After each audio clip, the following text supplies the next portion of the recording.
del hijo de... Hola, hola, ¿cómo están? Muy buenas noches, buenas tardes a todos en sus países. ¿Cómo les ha ido? Por aquí ya esperamos que va a llegar Piedad enseguida. Cuéntenme de qué países nos visitan.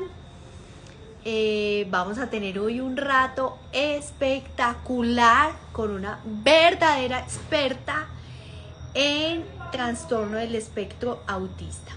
Aquí mientras tanto, yo, a ver, por aquí mientras tanto, yo me voy a presentar para los que vienen, no están en mi comunidad, para los que vienen de la comunidad de la doctora Piedad. Yo soy Claudia Restrepo, soy odontopediatra y soy PhD en neurociencia de la Universidad de Ámsterdam. Soy profesora titular de la Universidad CES y soy la creadora de Neurotrainers, donde tenemos doctora Claudia Restrepo Serna, que es donde hacemos transferencia de evidencia científica a la educación de profesionales de la salud, y Neurotips, donde hacemos transferencia de evidencia científica para educación y crianza de las familias. Aquí ya vamos a esperar que llegue la doctora Pilar, que ya va a llegar a estar aquí con nosotros para que tengamos este rato súper maravilloso. Bueno, me van a contar España. Ay, por aquí está Nena, está Luzma también. A ver, ay no, hay mucha gente conocida, qué emoción. Súper. Bueno, vamos a esperar que llegue la doctora Pilar y yo les voy a contar, espérenme un segundito, les voy a contar un poco cómo vamos a manejar este live. Aquí está ya Piedad. Espérenme un segundo. Por aquí ya llegó la doctora Pilar. Espérenme. Piedad, tú me puedes pedir por favor el acceso. Ya, por aquí. Les voy a contar un poquito entonces cómo vamos a manejar el live. Vamos a empezar a hablar de aprovechar a Piedad, que es una experta en trastorno del espectro autista, y vamos a hablar de todas esas generalidades que necesitamos saber. Vamos a hablar mucho de todo lo que comparte en común con bruxismo, pero sobre todo vamos a sacarle jugo a este ser humano que es maravilloso. Piedad, ¿cómo estás? ¡Qué emoción! Hola Claudia, ¿cómo te va? Muy bien, todo Qué súper rico. ¿Me oyes afortunadamente. bien? Te oigo perfecto. ¿Tú a Súper. mí me escuchas bien? También súper bien. Voy a subirle un pitico el volumen a esto. Ya, Por aquí súper. todos nos oyen bien, nos confirman, por favor. Bueno, yo quiero que tú te presentes porque aquí estoy viendo grandes amigos. Tenemos de Chile, de España, de México, de Argentina. También estoy viendo por aquí visitantes. Yo estoy viendo Entonces, de Houston. imagínate. Entonces, cuéntanos de ti. A ver, yo traje aquí Bueno, un muchas poquito. gracias por la presencia de todos ustedes aquí. Gracias a Claudia por invitarme. Yo soy Piedad Jaramillo, soy médica, soy mamá de dos grandes seres humanos, Juan Alejandro y Ana Sofía, de 18 y 16 años. Y gracias a Juan Alejandro estoy metida en el mundo del autismo. Soy mamá de Juan y Juan a los 3 años y medio nos dimos cuenta que estaba dentro del espectro del autismo y eso hizo que yo cambiara por completo toda la visión de mi vida, mi visión profesional. Me obligó a estudiar autismo y hoy en día estoy dedicada gran parte de mi tiempo a evaluar personas que están dentro del espectro del autismo, que tienen la sospecha. Evalúo niños, adolescentes y adultos que pueden estar dentro del espectro del autismo. Mi No puedo último creer. paciente, el último paciente adulto que lo evalué la semana pasada, tiene 47 años. Y No, imagínate, imagínate. hagamos un paréntesis, Piedia, un segundo, pero espérate. ¿Qué pasa con un adulto a los 47 años ¿cuál ha sido su nivel de, cómo pudiéramos llamarlo, no? De frustración, de sufrimiento? Dentro de mi ignorancia puede ser, pero en cualquier tipo de diferencia neurosensorial se requiere que una cantidad de adecuaciones y de saber uno mismo cómo manejarlo. Claro. Me inquieta mucho cómo, o sea, todo lo que puede haber pasado en su vida sin Mira, son tener. personas, estos adultos son personas que han sufrido mucho en su niñez, en su adolescencia y en su edad adulta, porque claramente sienten la diferencia social, sienten que son extranjeros en todas partes, sienten que no logran encajar, digamos, en el lugar en el que se han desarrollado, han tenido muchos problemas laborales, emocionales, pero siempre la evaluación de autismo en adultos, Claudia, es un bálsamo para ellos.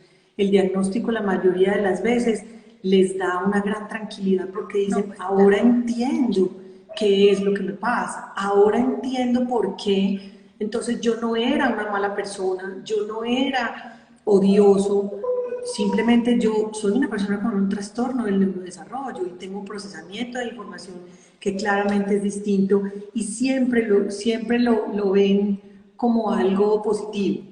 El Ok. diagnóstico en adultos es positivo, es muy positivo. No, pues en todos. Lo estaba haciendo la acotación era porque, Dios mío, cuánto pudimos haber prevenido y evitado y hecho y de todo, pues. Bueno, pero devolvamos.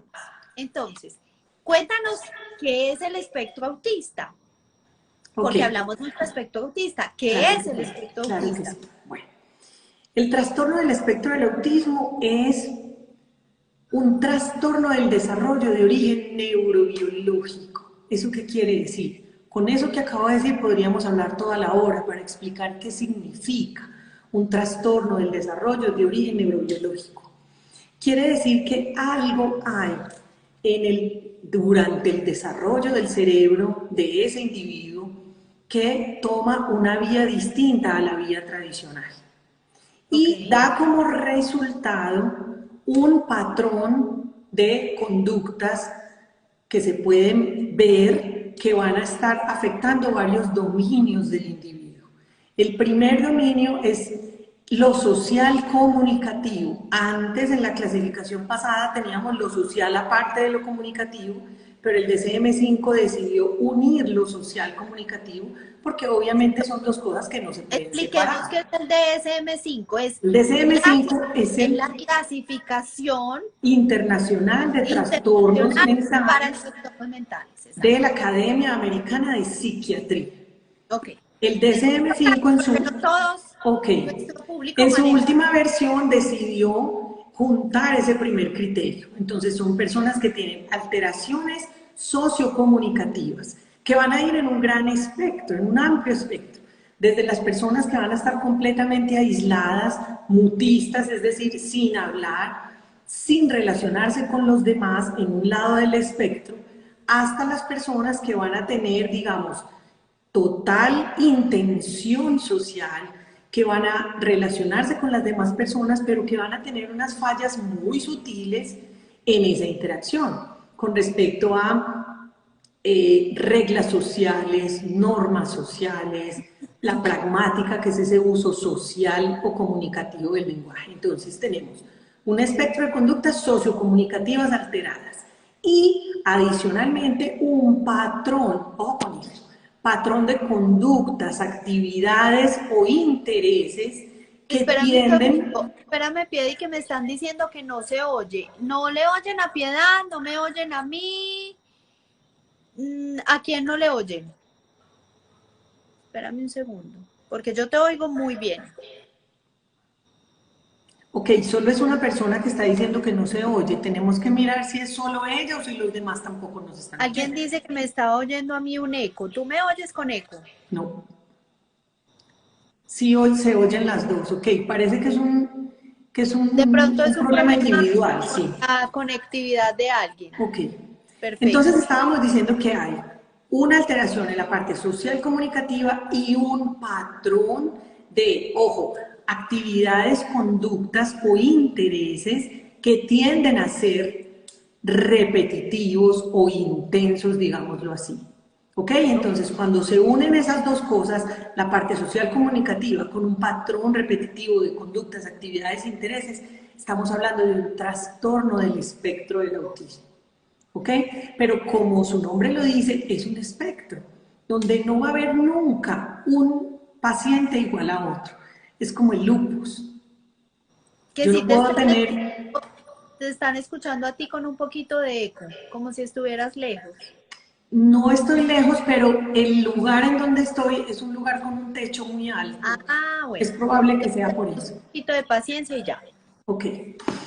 Entonces, les estaba diciendo que como es un espectro, vamos a tener una gran variabilidad en la presentación clínica de esas personas. ¿Ok? Entonces va a haber unos más afectados, digamos más severamente afectados, y unos un poco más leves, digámoslo así. Pero todos cumplen esos criterios. ¿Ok? Entonces, Ok. ese es el trastorno del espectro del autismo. ¿Por qué se habla de trastorno y no de enfermedad? Que esa es una pregunta muy importante. No Total. se habla de enfermedad, no podemos hablar de enfermedad hasta que no tengamos un marcador biológico, un marcador anatomopatológico claro en todos los pacientes estudiados. Cuando yo tengo un marcador anatomopatológico o un examen de laboratorio que le puedo hacer a todo el mundo y me sale autismo positivo, ahí hablo de enfermedad. Mientras ese Vamos, marcador. pero vamos a ser odiosos. Hay un ELISA positivo para SIDA. Hay, no sé, un antígeno prostático alto para cáncer de próstata. Así es, Algo ahí así. hablamos de enfermedad. Eso es lo que no hay Hoy en en día espectro. no tenemos marcador biológico, por eso Ok, hablamos de trastorno.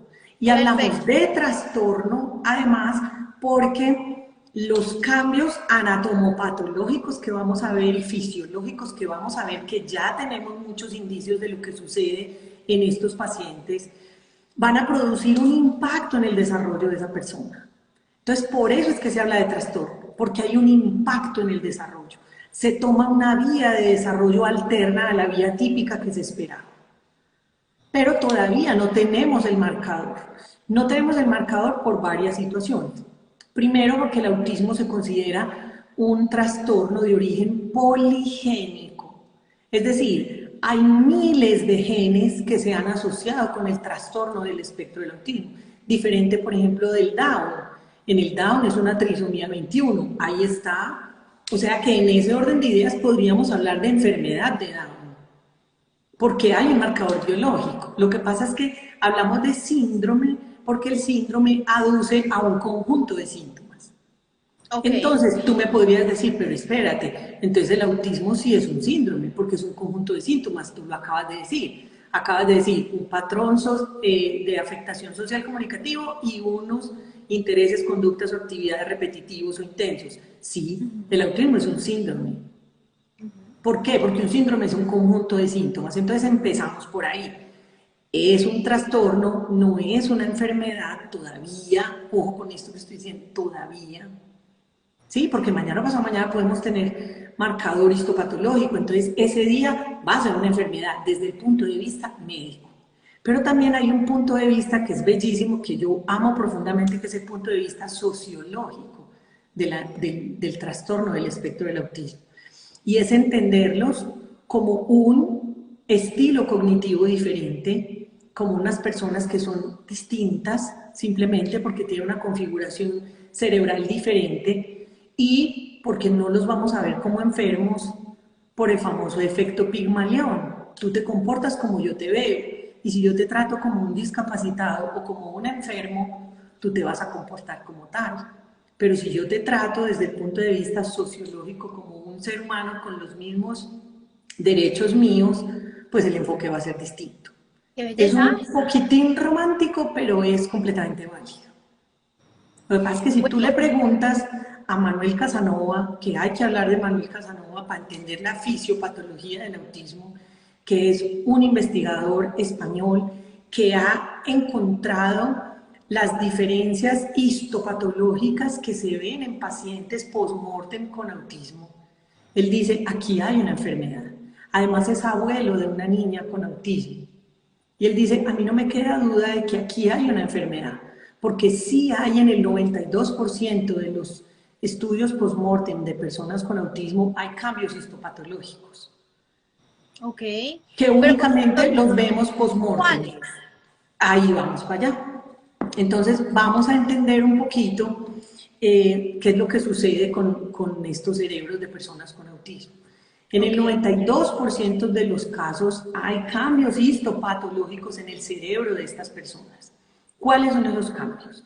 Recordemos un poquitico embriología, cuando tenemos allá más o menos sexta semana de gestación, que empieza esa migración neuronal que es tan hermosa, que va desde lo central hacia la periferia, desde lo periventricular hacia la periferia, y esos neuroblastos empiezan a viajar hacia la periferia a través de las glías para luego ir a formar las famosas minicolumnas del córtex.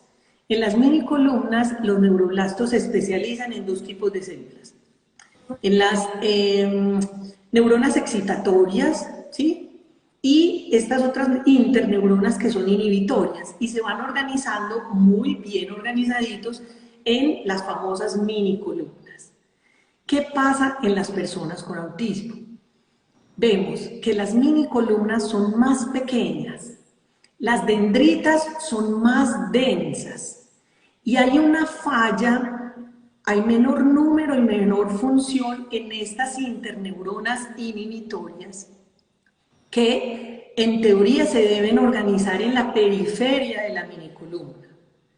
Entonces, ¿qué pasa? Como no hay muchas neuronas inhibitorias en esa minicolumna, entonces pareciera que el impulso eléctrico se sale un poquito. Ellos han explicado esa inhibición lateral o esa inhibición periférica o envolvente como una cortina de ducha.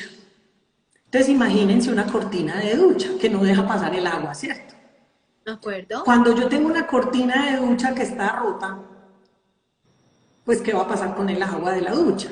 Se va a salir, ¿sí? Se filtra, se sale. Okay. Entonces eso hace que la interconexión no sea efectiva. Y eso se traduce, mira la belleza, se traduce en un patrón eléctrico excitatorio, que es un patrón gamma predominante en las personas con TEA. Entonces tenemos un cerebro, ellos están atrapados, digámoslo así, en un cerebro excitatorio. ¿Cómo así? Permanecen en gamma. Permanecen en gamma.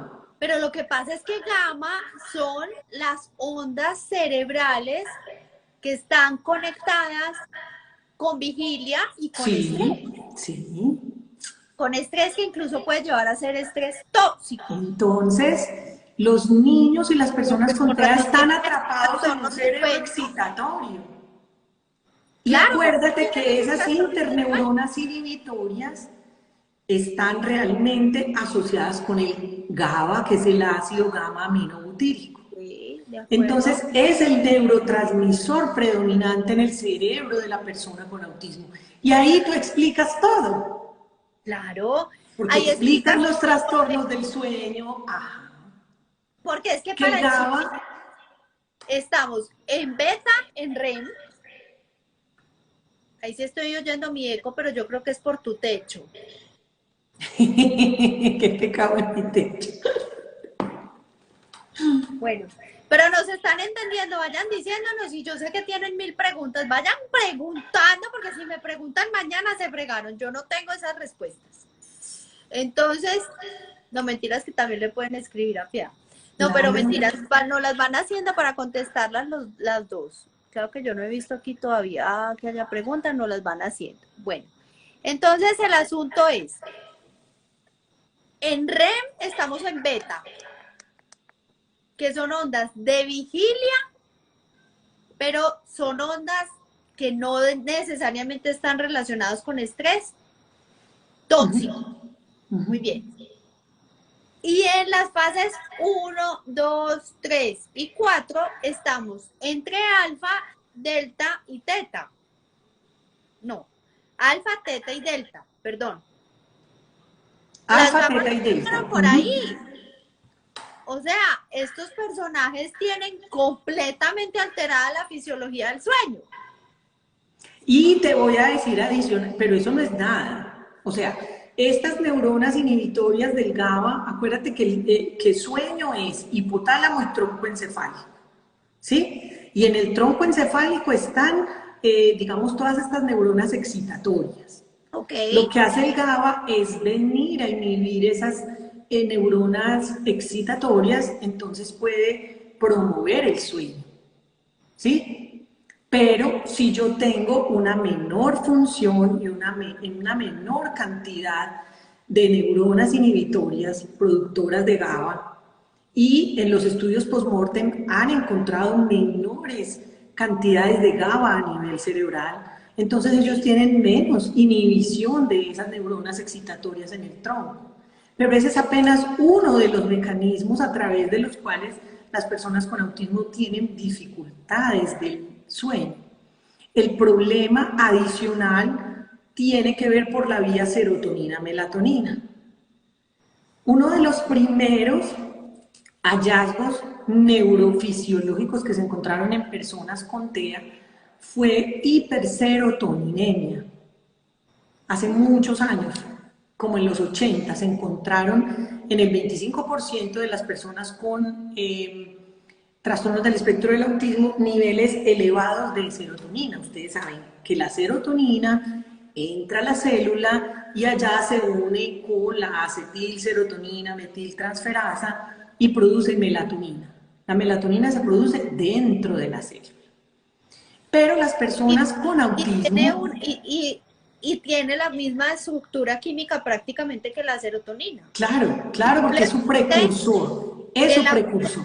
eso que acaba de decir Piedad, para ponerlo en criollo, como se dice en Colombia, en folclore colombiano, la ausencia de luz es la que induce ese cambio dentro de la célula para que se convierta en melatonina.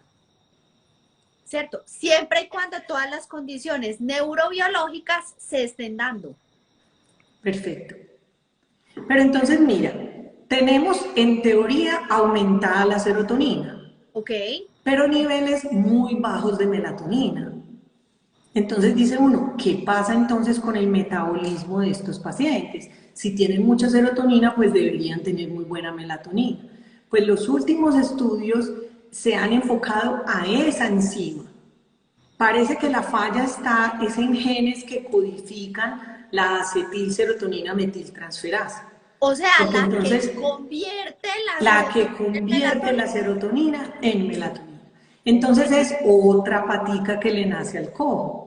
Porque entonces tengo niveles aumentados de serotonina que produce vigilia, no tengo neuronas inhibitorias que inhiban la excitación del tronco encefálico, entonces ¿cómo voy a dormir? Y tengo la melatonina en el piso, no tengo cuándo dormir. Y Claro. adicional a eso, Claudia, vienen todos estos otros estudios de cromosomas, porque como te dije, son muchísimos los genes implicados, pero sí se ha asociado mucho al cromosoma 15 dentro de la etiología de los trastornos del espectro del autismo. Y cuando se han ido a mirar muy bien el cromosoma 15, ¿qué codifica? Ajá. Codifica nada más y nada menos que genes de GABA. Entonces, por donde usted quiera, está alterado el GABA y por eso hablamos hoy en día de una oscilopatía o de una minicolumnopatía que hace que el cerebro de estas personas con autismo sea un cerebro que está en excitación permanente. Es, de hecho, una de las. Perdóname Dime, un dime. segundo, te interrumpo, pero yo ahí tengo una duda. De ahí vienen entonces sus atipias en los movimientos rítmicos. Son muchos, mira, son muchos factores. Ya con respecto a estereotipias, específicamente, que ahí ya nos vamos metiendo en el tema de lo repetitivo, Con respecto a estereotipias, los estudios no son concluyentes porque hay estereotipias primarias y secundarias. Sí, yo puedo tener estereotipias siendo un niño neurotípico. Hay muchos niños neurotípicos que aletean cuando están felices. ¿Sí? Y puedo tener estereotipias, por ejemplo, en muchas alteraciones neuromusculares. Es decir, yo puedo tener estereotipias en distonías, en síndrome de Rett, en síndromes No tiene parkinsonianos, que en ir tan allá. TDAH, En en trastorno, TOC, en claro, tics, en ¿sí? TDAH las estereotipias son absolutas. Mejor dicho, Y yo podría decir que en cualquier tipo de inmadurez sensorial, Pero ellos, mira, cada una de ellas, y ahí es donde hablamos de la heterogeneidad del autismo, cada una de ellas afectan, digamos, un área distinta del cerebro. Entonces, por ejemplo, yo puedo tener un ictus, porque soy un viejito y me dio un ictus en el putamen, y eso me da estereotipias. Pero TDAH y TOC y todos los trastornos de tics sí se asocian más, es como con el sistema frontoestriado. ok, Pero también, si soy un neurotípico, los estudios dicen que los neurotípicos tienen más dificultades en la sustancia blanca frontal o en el núcleo caudal. Y en autismo se han encontrado es problemas en el vermis del cerebelo. Entonces esto es una heterogeneidad increíble porque depende del área del cerebro donde se encuentre la alteración,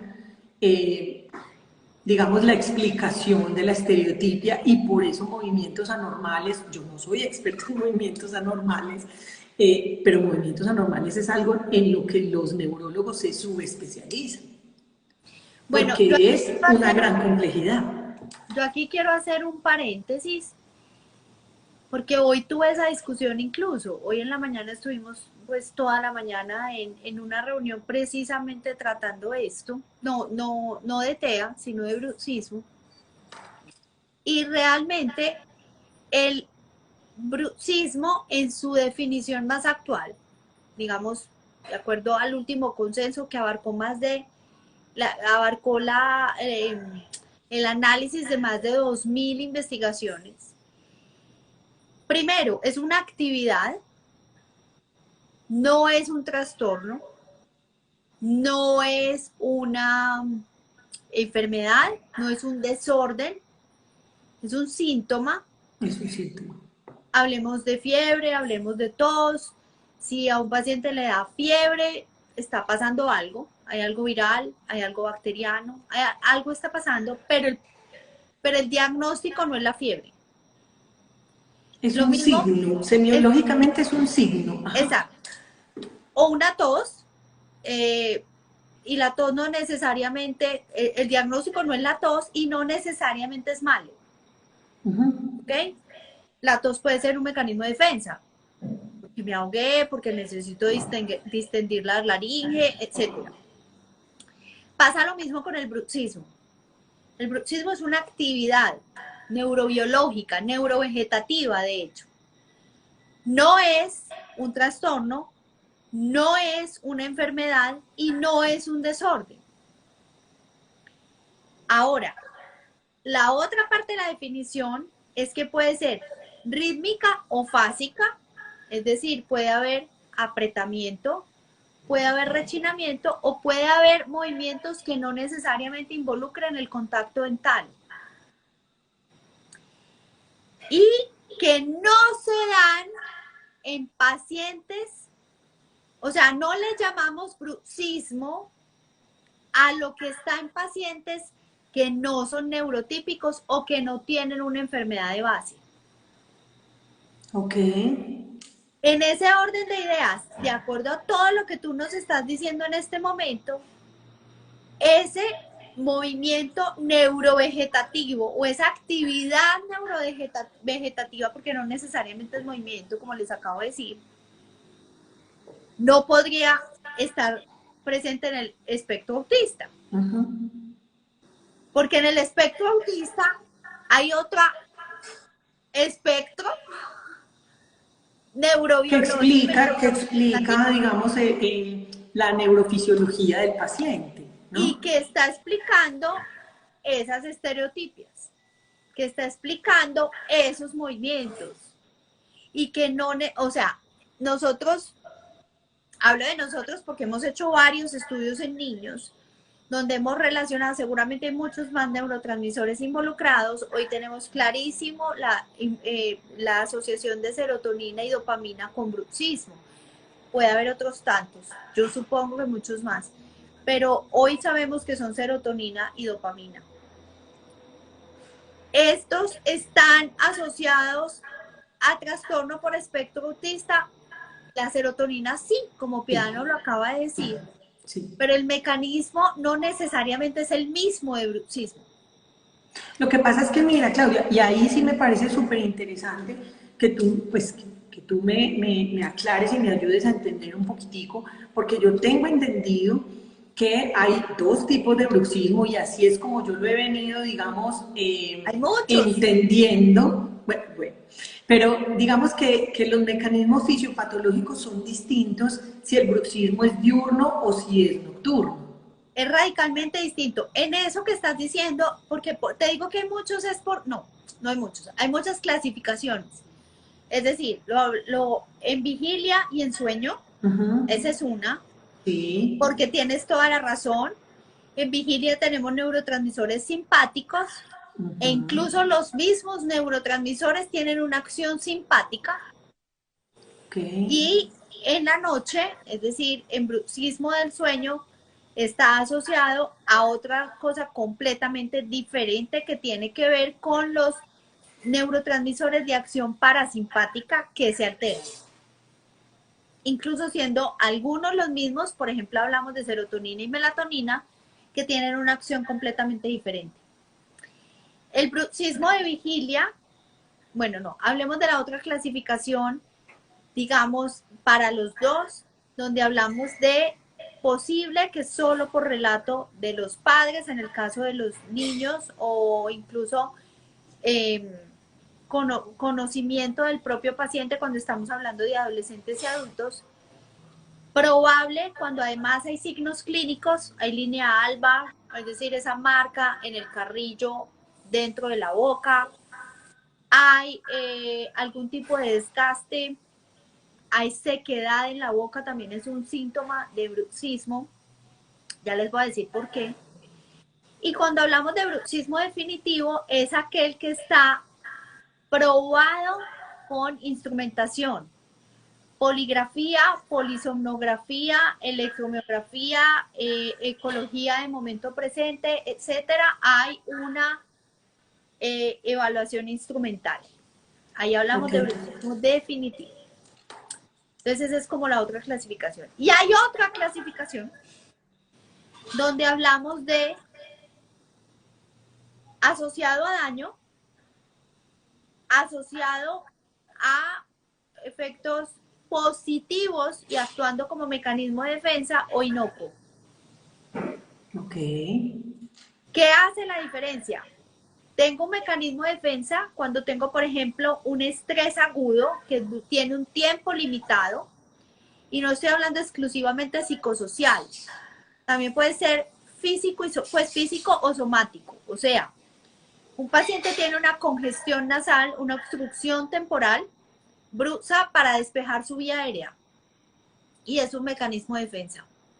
Un paciente tiene episodios de reflujo, lo cual es muy distinto a GERD, que es enfermedad gastroesofágica.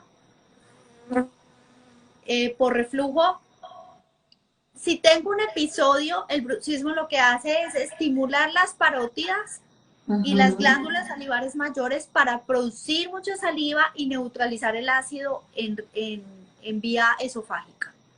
Y ahí es un mecanismo de defensa. ¿Listo? Muy bien. Pero cuando se sobrepasan los mecanismos de defensa, ya no hay una obstrucción respiratoria aguda, sino que esa obstrucción respiratoria es crónica. Digamos, hay una apnea obstructiva del sueño.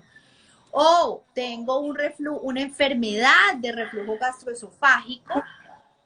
Ahí ya estoy hablando de sobrepasar los mecanismos de defensa y estoy hablando de un estrés tóxico. Ahí el bruxismo se asocia a daño, porque ahí ya aumentan Claro. los microdespertares, Estoy claro. hablando de bruxismo del sueño, pero en el bruxismo de vigilia también se ha encontrado que al bruxar disminuye el cortisol cuando hay estrés agudo. El problema es si ese estrés, si ese origen del estrés permanece en el tiempo, porque en ese caso ese cortisol se convierte en un mecanismo de daño y no en un mecanismo de defensa. ¿Ok? Y ahí ya está más relacionado con trastornos temporomandibulares. Entonces, el bruxismo de vigilia está más asociado a factores psicosociales que alteran unos neurotransmisores, entre ellos la serotonina, sí, efectivamente, también la dopamina, pero de una manera muy distinta a cómo lo hacen en el sueño, donde está más relacionado con enfermedades de base. ¿Ok? Pero entonces, ven, Claudia, porque entonces yo aquí tengo una duda. Es decir, estamos diciendo que según la definición, y para eso son las definiciones, a mí las definiciones me encantan, desde lo fisiopatológico y desde la claridad del clínico, ¿cierto? Porque pues uno puede cometer muchos errores al momento de hacer un diagnóstico inadecuado. Pero yo te puedo decir, ok, el niño o la persona con TEA tiene un procesamiento de la información derivado de una minicolumnopatía que produce una alteración, digamos, eléctrica permanente de la interconexión a corta distancia y a larga distancia. Y ese es el TEA. Y hay un predominio de GABA, pero también puede haber implicación en la serotonina, y hasta ahí hablamos de TEA pulpito. Pero los trastornos de ansiedad están presentes en el 60% de las personas con Claro, TEA. es que si hay alteración de la serotonina, Exacto. hay ansiedad. Entonces, en ese orden de ideas, no vamos a hablar estrictamente de bruxismo directamente explicado desde lo fisiopatológico por el TEA. Pero si yo tengo un trastorno de ansiedad, sí puedo estar bruxando entonces, según lo que tú estás diciendo. Y Claro, sí, ahí sí lo y llamo bruxismo. efectivamente está Exacto. absolutamente asociado. Sin embargo, es tan complejo el trastorno por espectro autista que la ansiedad es un factorcito que tú no puedes decir que esa ansiedad sea lo que está causando esa estereotipia. Como sí puede pasar en un paciente neurotípico. Claro que sí, claro que sí. Por eso el bruxismo lo definimos por definición en pacientes que de hecho dice así, textual, que de otra manera están sanos. Ajá. ¿Cierto? ¿Qué quiere decir eso? Que no hay un trasfondo neurobiológico diferente. Esa es la definición. No hay un trasfondo neurobiológico diferente. Porque con un trasfondo neurobiológico diferente, tú le podrías adjudicar al bruxismo lo divino y lo humano.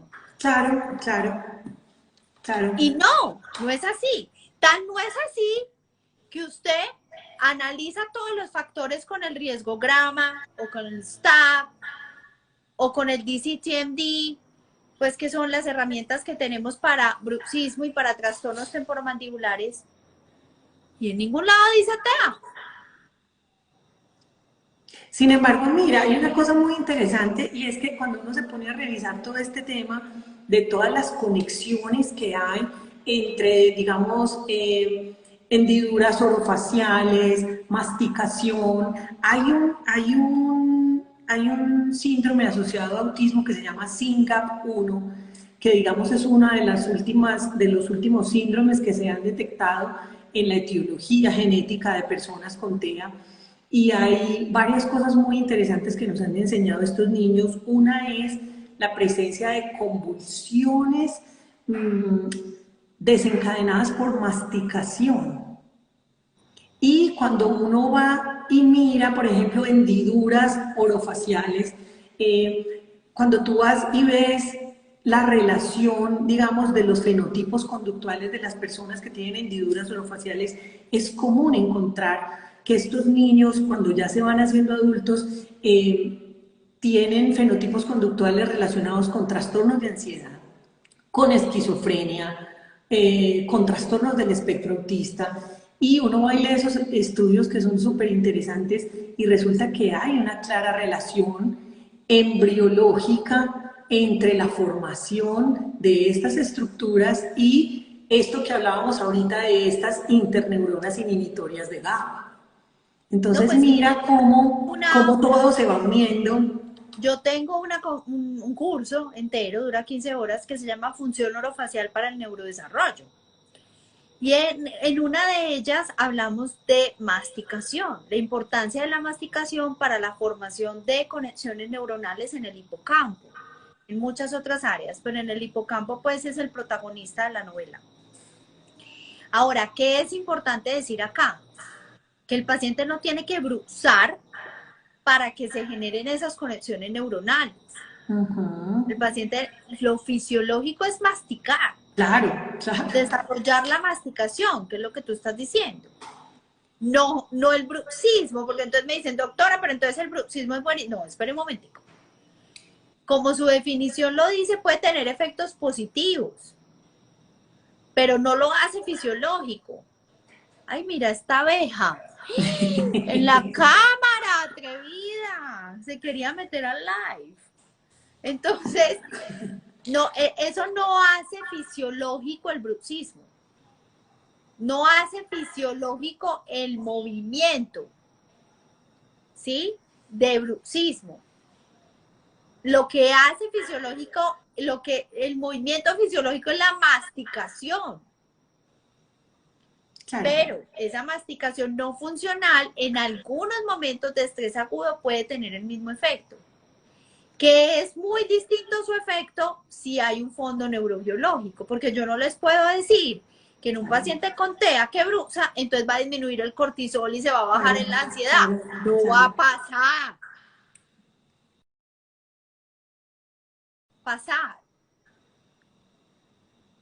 ¿Quién se fue? ¿Piedad o yo? Pues yo me quedé y tú te... Yo dije, ¿quién se congeló? Bueno, el asunto es, yo no puedo garantizar que por el bruxismo vaya a bajar el cortisol, por el bruxismo de vigilia, por este apretamiento de esta masticación repetida, vaya a bajar el cortisol en un paciente con TEA. Eso pasa en bruxismo, no en TEA, porque el trasfondo neurovegetativo es completamente diferente. Entonces yo voy a medirle el cortisol al paciente con TEA que está apretando o que está haciendo estereotipias y claramente no va a tener la misma neurobiología. Por eso es que no le llamamos bruxismo. Si me hago entender, así en algunos patrones se repita. Ahora, algo muy importante que me preguntan sí o también en todos los cursos y conferencias que yo doy es, doctora, entonces no podemos hacer nada. No, claro que podemos hacer mucho. Uno, si ese paciente tiene una obstrucción respiratoria, claramente la tenemos que solucionar. En TEA, en bruxismo y donde sea. ¿Por qué? Porque ese paciente va a tener coadyuvantes para no dormir bien. Y no dormir bien le va a empeorar su cognición, le va a empeorar su comportamiento, le va a empeorar el bruxismo. Eso empieza aquí porque no acaba. Mejor dicho, dormir bien es esencial. Que te voy a decir una cosa aquí de paréntesis. Claro. Del 70 al 80% de las personas con trastorno del espectro del autismo tienen trastorno de sueño. Hágame usted ese favor. No sé si sabías ese dato. No, sí. Entre el 70 y el 80% de las personas con TEA tienen trastorno de sueño, muy en la línea de lo que explicábamos ahorita, de esa hiperactividad gamma, con poquitas neuronas inhibitorias de GABA, con todo este problema del tronco encefálico y con este déficit en el serotonina, melatonina. No se convierte en melatonina. Yo no sabía. Y encima añádale el 60% de los que tienen ansiedad, que obviamente llegan hipercansados a la hora de acostarse a dormir, no logran dormir, no logran conciliar el sueño.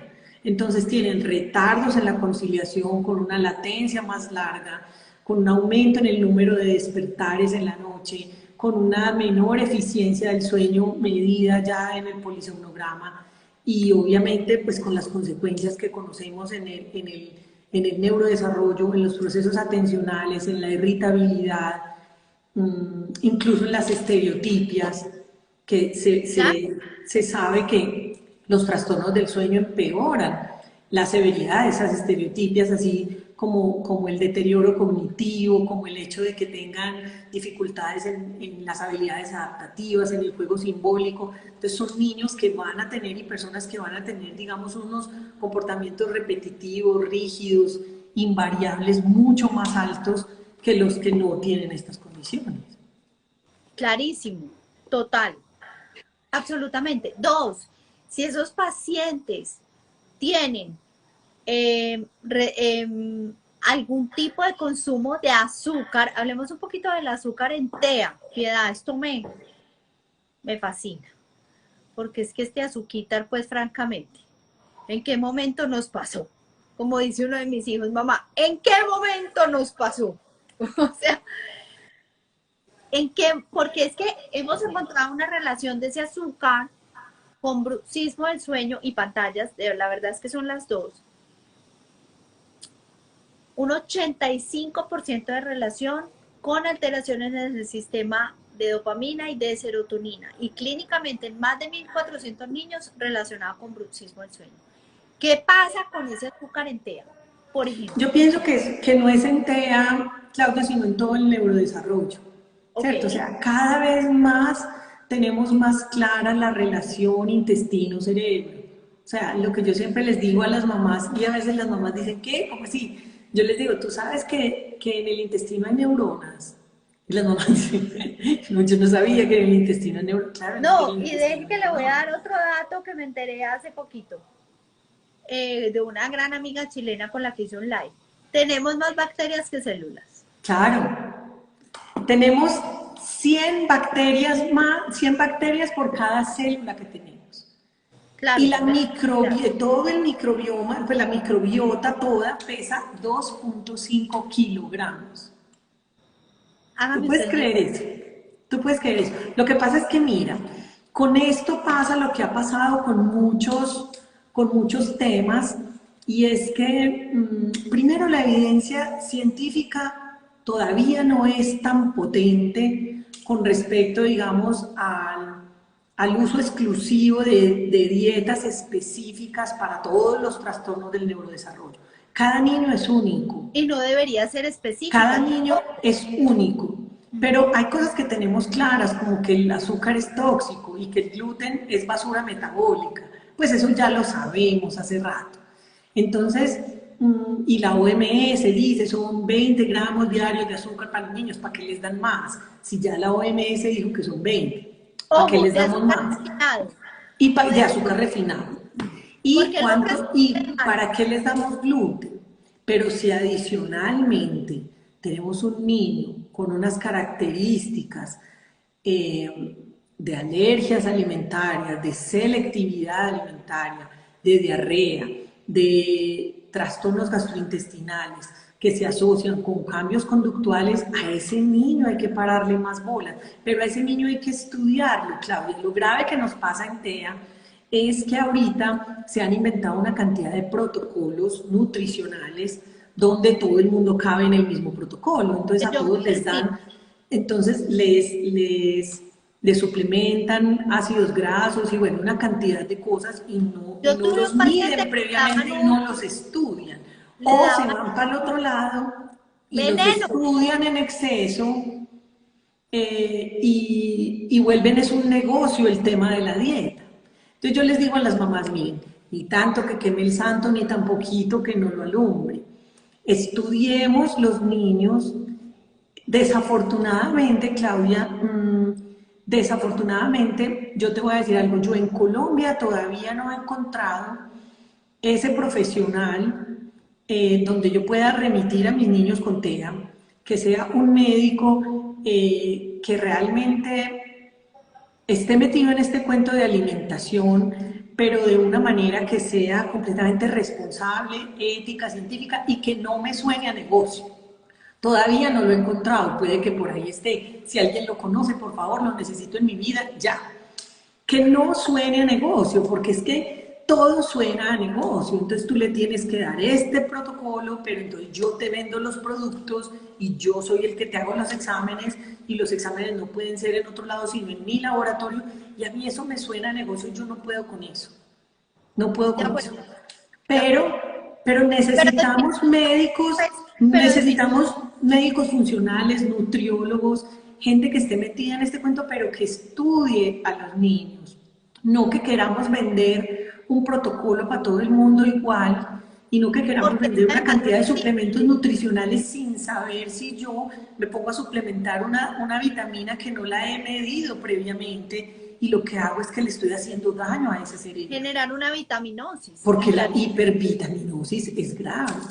Entonces, total. el tema de alimentación, porque no es solo azúcar, claro, azúcar no, y tenemos que ser claros con eso. Esta mañana yo estaba con una mamá que me decía, pero es que azúcar hay en todas partes, ¿qué Y vamos a sí, hacer? y sí. Y sí, tiene razón, pero ¿y entonces qué vamos a hacer? Pues el hecho de que esté en todas partes no quiere decir que yo se lo siga Empezarlo a dando a mi modificar. hijo, Yo me demoré mucho. Pues, sino que es todo un no, cambio me, cultural y que es es necesario.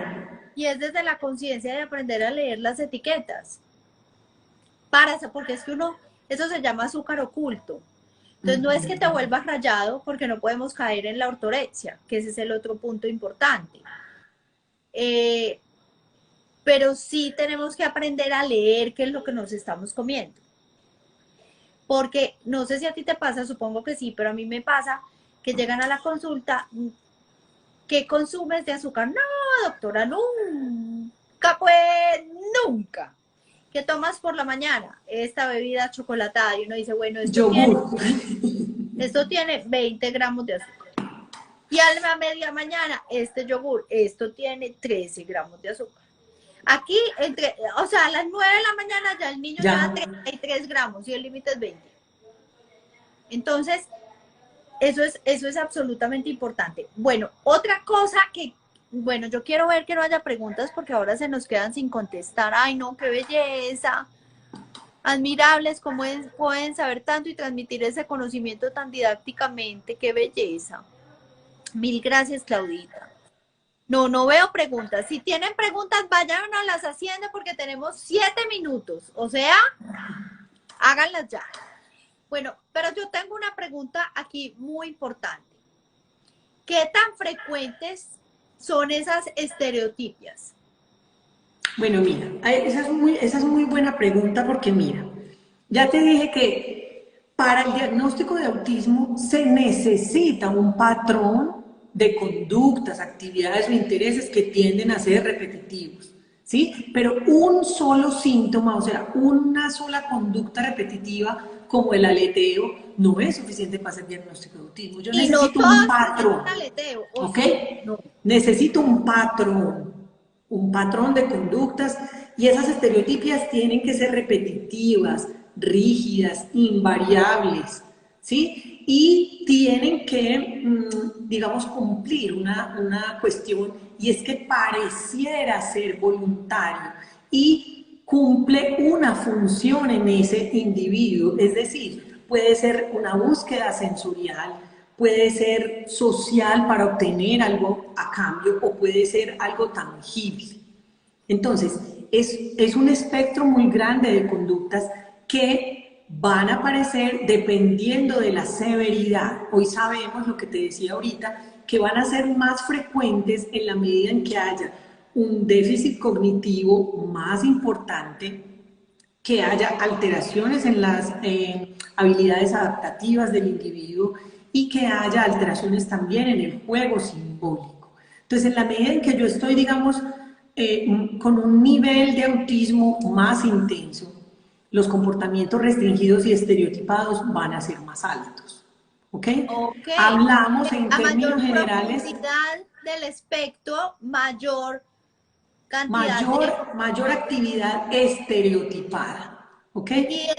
Y es diurna y nocturna también. Nocturna, no, nocturno lo que vemos son algunas parasomnias y vemos alguna, digamos, vemos ¿Como síndrome de cuál? piernas inquietas, vemos, por ejemplo, movimientos, podemos ver algunos movimientos de la cabeza, movimientos muy repetitivos, incluso niños que se golpean fuertemente o hacia los lados justo antes de dormirse, eso está dentro de las parasomnias también, pero digamos que esa actividad eh, repetitiva, rígida, no sé qué, durante el sueño digamos que disminuye, Ok. ¿sí? Pero ¿Cuándo? aparece realmente es durante el día. Muchas de esas estereotipias se relacionan con inmadurez del sistema sensorial, con búsqueda sensorial. Entonces los niños que giran mucho, que aletean, que saltan, realmente lo que nos están mostrando cuando hacemos los análisis funcionales de conducta, perdón, es una búsqueda sensorial. Ok. Bueno, otra pregunta que me hicieron hoy dentro de los mensajes, muchos que me llegaron, pero es, ok, entonces esto, digamos, se da en la noche. Para que estos pacientes duerman bien, tienen un tratamiento o digamos una intervención, me gusta más que tratamiento porque esto es una condición, y en ese orden de ideas es multidisciplinario, Claro que sí, claro que sí. ¿ok? Supongo que debe haber medicación, ansiolíticos, por ejemplo, o sea, serotonina. Claro que sí. Entonces, mira, aquí hay una pregunta de IdentiKids que me encanta. ¿Se nace con autismo? Sí, se nace con autismo.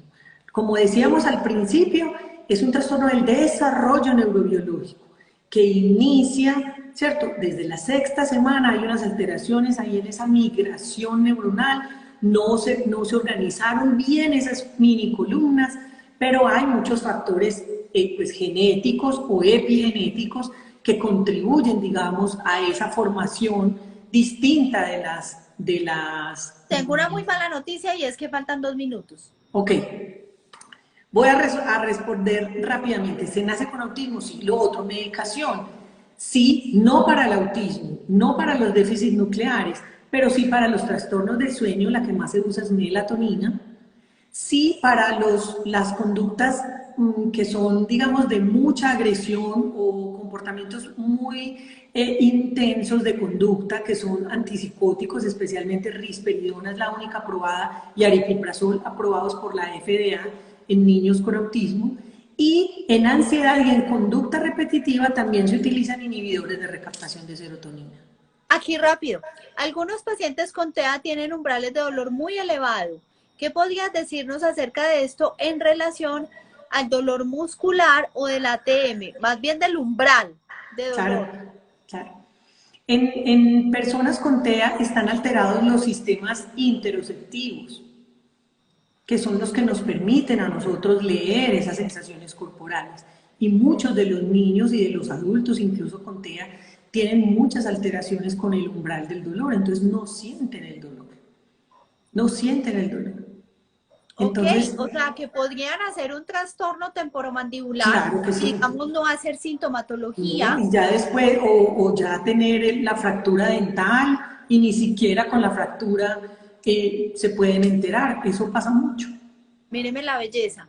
Por favor, continuar el tema en otro live.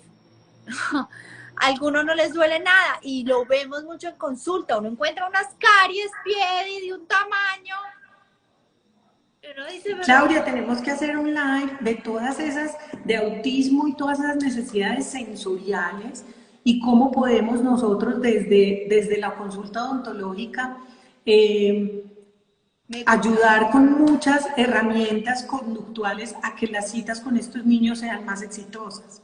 Claro, yo tengo pues una y 100 herramientas en el consultorio, o sea, Sí, me mejor imagino. dicho, no me queda faltando detalle. El tablero es una cosa loca. Bueno, me da mucho pesar, vamos a hacer otro live, lo prometo. Conclusiones, aquí rápido. ¿Qué concluimos? Que el Claudia. bruxismo no necesariamente No es, necesariamente es por los déficits nucleares del TEA y que en DEA tenemos un estado hiperexcitatorio y que estos niños están atrapados en un cerebro súper excitado con un estado gamma alterado, que incluso hay esperanzas de que haya algunas intervenciones que estén dirigidas específicamente a ese patrón gamma. Por ahí se habla de estimulación eléctrica transcraneal, se habla de todas las actividades que yo puedo hacer con el niño que cambian los patrones cerebrales a través de la interacción. Entonces hoy hablamos mucho de la importancia de conectarme con el niño, de mejorar la atención conjunta, de mejorar todos esos prerequisitos del lenguaje y que la interacción persona a persona cambia las ondas cerebrales, que eso es maravilloso. Total. Chao, chao, bien, porque para poderlo dejar grabado necesitamos terminarlo ya. Un abrazo absolutamente grande a todos. Gracias por acompañarnos, gracias a ti por tanto amor. Tenemos pendiente nuestro café, no se te vaya a olvidar. Entonces, miles de gracias y nos vemos pronto. Chao, chao.